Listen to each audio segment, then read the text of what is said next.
பாரதம் என் உதிரம் தானடி. திருவாரூர் தியாகராஜர் கோயில் தமிழ்நாட்டின் திருவாரூரில் அமைந்துள்ள ஒரு புராதன சிவன் கோயிலாகும். இது சைவ திருத்தலங்களில் மிக முக்கியமானதாக கருதப்படுகிறது மற்றும் 63 நாயன்மார்களால் பாடல் பெற்ற 275 பாடல் பெற்ற தலங்களில் ஒன்று. இதன் ஸ்தல வரலாறு மற்றும் புராணக் கதைகள் மிகவும் சிறப்பு வாய்ந்தவை. திருவாரூர் தியாகராஜர் கோயில் சோழர்களால் விரிவாக கட்டப்பட்டு பராமரிக்கப்பட்ட ஒரு திருத்தலமாகும். இது சப்த விடங்க தலங்களில் முதன்மையானது.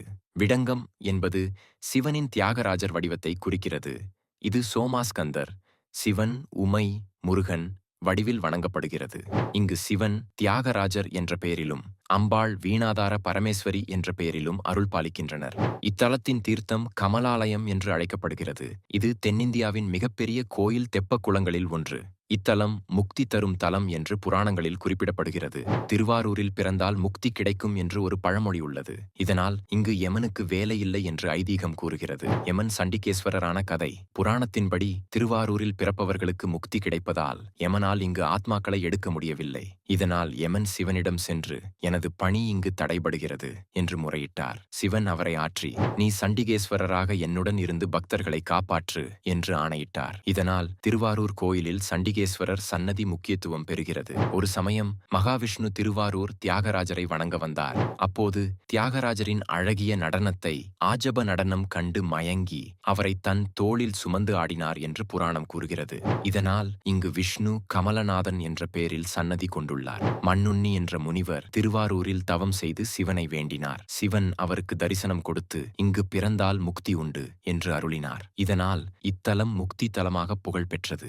ஒரு முறை நந்தி தியாகராஜரின் நடனத்தை பார்க்க முயன்றபோது அவரது பிரம்மாண்டமான உருவம் கோயில் நுழைவாயிலை அடைத்தது. சிவன் நந்தியை சிறிதாக்கி உள்ளே அனுமதித்தார். இதனால் இங்கு நந்தி சிறிய வடிவில் காணப்படுகிறது என்று ஒரு கதை உள்ளது. திருவாரூர் தியாகராஜர் கோயிலின் மூலஸ்தானத்தில் சிதம்பரம் கோயிலைப் போல ஒரு ரகசியம் இருப்பதாக ஐதீகம் உள்ளது.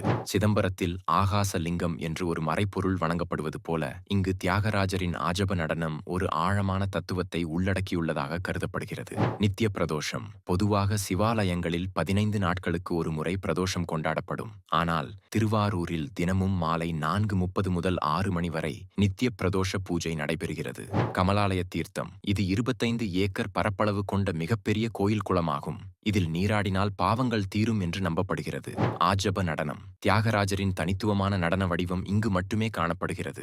இது சிவனின் அருளையும் பக்தியையும் குறிக்கிறது. சோழ மன்னர்கள் இக்கோயிலை புனரமைத்து பல கல்வெட்டுகளை விட்டுச் சென்றுள்ளனர். தேவார பாடல்களால் பாடப்பட்ட இத்தலம் சுந்தரர், திருநாவுக்கரசர், திருஞான சம்பந்தர் ஆகியோரால் புகழப்பட்டுள்ளது.